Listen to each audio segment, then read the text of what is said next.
Yo, NBA fans! Game 1 ng Lakers versus Rockets. Hapit mode si LeBron James. Nagala point guard pa, ang gaganda ng mga pasa. Gumawa pa ng bagong record. Pero may bagong di kapagligtas na sumulpot para sa Lakers. Isang unexpected hero. Hindi na kailangan si Luka at si AR.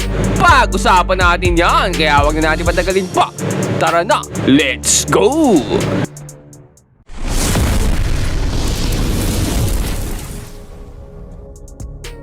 At yun nga no, playoffs na mga pare ko at game 1 na nga ng Lakers kontra sa Houston Rockets. Simula pa nga lang ng laro ay ganadong-ganado na itong home team. Napakagandang start mula sa kanila. Ayton nga dito with a spin move pa. Ang ganda nga ng mga naging pasahan nila dito. Ang dami mga nakaka-open na shots para sa Lakers. Hindi katulad kapag nandiyan sila Luka no, na si Luka lang halos ang tumitira. Pero dito halos lahat nga nagkakaroon ng opportunity para makascore. Ganadong-ganado nga rin ito si LeBron James, naka-playoff mode na. Pero hindi lang naman sa scoring no, dahil ang gaganda rin ng mga pass niya dito. Dito nga isang full court pass papunta kay Marcus Smart para nagpo-football lang. Ang gandang pasa, ang ganda rin ng finish mula kay Smart. Pero pwede ba yun ang pasa-pasa lang? Siyempre si King James yan, titira yan ang kanyang signature fadeaway. Great defense pa mula dito kay Marcus Smart. What a block! At ito na si LeBron James, nagala point guard na. Ang gaganda ng mga pasa, talagang nabibigyan yung mga teammates niya. Inside to James, kicks it out Hachimura, corner three. Para naman sa Rockets no, wala nga si KD kaya ito muna si Alperen Sengun ang namamahala para sa opensa nila. Taking over na para dito sa Rockets sa ating first quarter.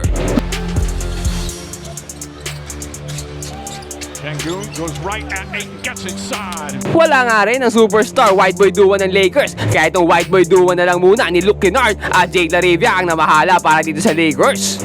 Back-to-back drives nga nagmula sa dalawang to. Kaso speaking of white boy, meron din yan itong Houston Rockets. Ayan ang cute size guard na si Reed Shepard na nakakuha pa ng back-to-back baskets para sa Houston. Pero itong si LBJ at DeAndre Ayton dinaan na sa laki ng laro. Napakaganda nga alley-oop nga mula kay King James to Ayton. Bumawi naman ang backup center ng Houston atong si Clint Capela, nakipagkatawanan sa ilalim kay Ayton. Pero itong si Luke Kennard na-activate bigla at no makeover. It's a matter of time before Thompson's going to become an all-star. Kennard finds some room, knocks the field. Kennard jumper, got another. Dumagdag pa ang napakagandang bounce pass sa pick and roll ni Marcus Smart papunta kay Jackson Hayes na nakakuha ng foul. Kaso ginaya yan nitong si Amin at Sengun, nakakuha nga rin ng basket plus the foul pa and one. Dahil nga dyan no, napababa ng Rockets dito kalamangan ng Lakers sa 4 pagtapos ang ating first quarter. Pagpasok ng second quarter, ang higpit nga ng depensa dito kay LeBron James. Sumabit pa nga yung kamay sa braso niya kaya naramdaman niya yan. At nagrereklamo sa referee, tinuro-turo pa itong si ref.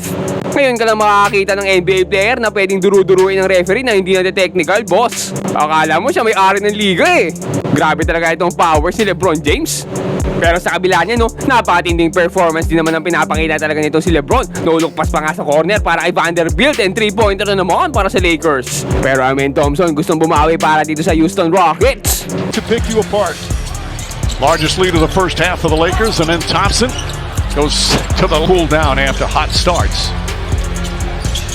Shepard. That's good. Kaso talagang ang gaganda ng mga pasahan dito ng Lakers. Nakakalusot yung mga pasa nila. Marcus Smart nga dito with a behind the back no look pass. LeBron James naman dito nagsiset ng play para sa Lakers. Makikita si Hachimura driving to the basket. Sabay bump, sabay turn around, sabay fade away. At talagang ganadong-ganado Lakers dito. Hindi sila makapigilan ng Houston. Shepard gets inside. I did not know that. And of course LeBron James has played against 11 different father-son combinations, including Jabari Smith as beautiful. Pero ito na nga si Alperen Sengun attacking inside. Napakagandang drop pass papunta dito kay Josh Okogie. What a nice play. Ang gandang depensa pa mula dito kay Okogie. Muntik pa maagawan si Smart. Pero ito nga naistilan na nga niya si LeBron James. Fast break para sa Houston. Binigay kay Amen. At Amen Thompson driving to the basket. Kaso nasa balbal siya ni Marcus Smart. What a great defense. Pero dito na misikal na nga siya at nakabawi nga siya against kay Hachimura. Kaya napababa pa nga nila ng dalawa kalamangan dito ng Lakers pagtapos ang ating first half. Simula ng third quarter, no, bumitaw naman kaagad ng 3-pointer dito. Itong si Reed Shepard, the last one. Marcus Smart naman dito, inatake na si Sengun sa ilalim. Ang haba, nahirapan siya kaya nabitin yung tira niya. Pero DeAndre Ayton to the rescue with a follow-up.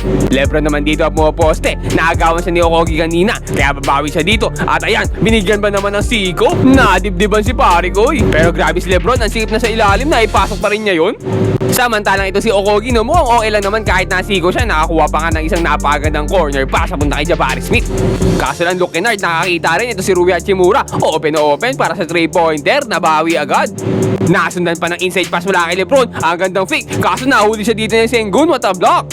And from defense to offense, etong si Sengun nakikipagbrasuhan na kay DeAndre Ayton, nakikipagkatawanan. Pero joke lang pala, sabay bigay kay Amen Thompson eh, no?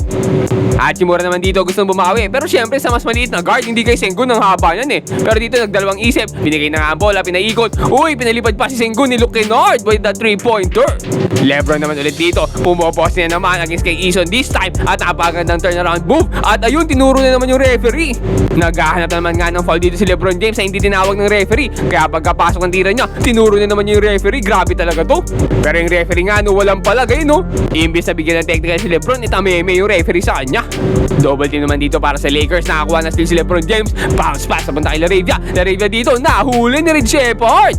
Nasupal pala ng cute size na guard. At dito nga LeBron James, alanganin pa yung pasa. Nakakuha pa ng another turnover. At dito nga nagsimulang bumawi at umarangkada na ang Houston Rockets. Others sandbags at home. Tari Eason goes right at Jackson Hayes. Adjusts and Sengun goes right at Hachimura. Shot won't go. Ball tipped up.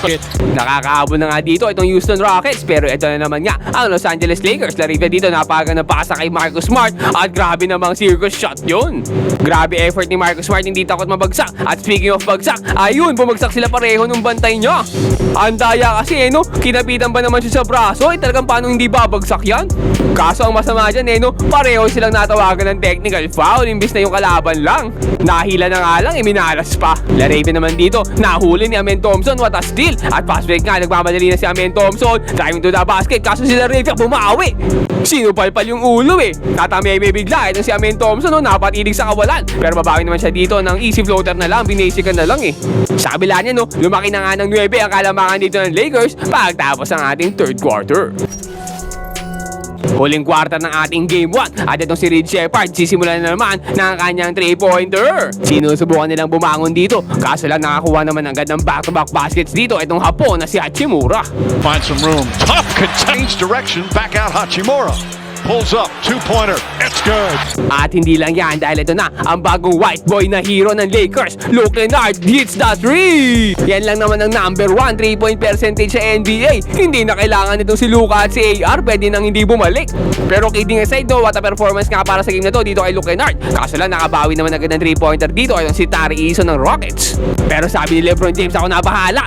Answers back with his own 3. Kennard naman dito umaatake sa gitna. Kaso nagdalawang isip, ayaw niya ng dos, gusto niya ng 3-pointer. At umabot na nga ng 13 dito kalamangan ng Lakers. Nagsisimula na rin mag-init itong si Luke Kennard.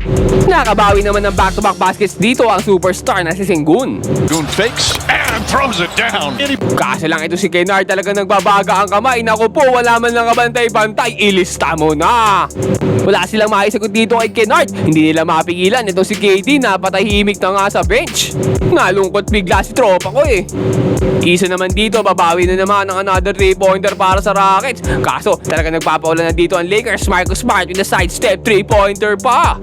At LeBron dito hindi pa talaga tapos mga labaw. Kinakawawa na ang mga young superstars na itong Houston Rockets. Pinaglalaroan pa ginagawang bata at kinaliwa pa nga ang tirang yun.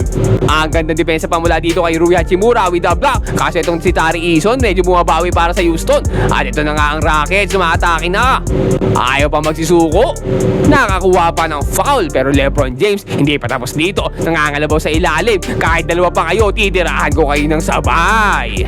Hindi pa naman nawawala ng pag-asa dito itong Houston Rockets. What a nice fake pass. Sabay atake dito, binubuli na si Ayton sa ilalim. Amin Thompson pa dito with a great defense. Nakuha na ng steal si Marcus Smart. Beto na kay Sengun ng bola. At napakagandang pasa kay Ison. Hindi tinira no? Bait. At mababa na nga ulit ng 9 kalamangan dito. Pero LeBron James napakagandang inside pass punta kay Ayton. Babawi naman dito si Sengun. Pinakitaan tayo ng crossover move, spin move. Napakadaming moves at ang gandang drop pass punta kay Amin Thompson. Shepard naman dito, susubok ng 3. Aba, ang kapal ng mukha mo. Nasubaybay katuloy ni DeAndre Ayton. Sumubok pa ng isa, no good. Pero Jabari Smith with a follow-up dunk. Nagpapakaba pa itong Lakers, pinapahabol pa itong Houston Rockets. Pero Marcus Smart, ang gandang alley-oop sana kay Ayton, hindi na finish. Pero naipasok naman ni Ayton yan. May kasama pang foul and 1. Reed Shepard naman nga dito, sumubok ng another 3 at bago pa pumasok kung kailan naghahabol. Pero sa kabila ng effort na yan, ABT na talaga. Looking at nga dito, nakita na si LeBron James. At LeBron dito, sinecure na ang panalo para sa Lakers. Parang trend na hindi mapigil no? At natapos nga ang laro sa score na 107-98 in favor of Lakers. At syempre, dahil yan sa white boy shooter ng Lakers na si Luke Kennard. Nakapagbigay nga siya sa Lakers dito ng 27 points. Siya nga ang highest scorer sa game na to. Nagawa niya yan with 9 out of 13 shooting. Ibig sabihin, 4 lang ang mintes. Pero sa 3-pointer, hindi man lang nag-mintes. 5 out of 5. Perfect from the 3-point line. Grabe to.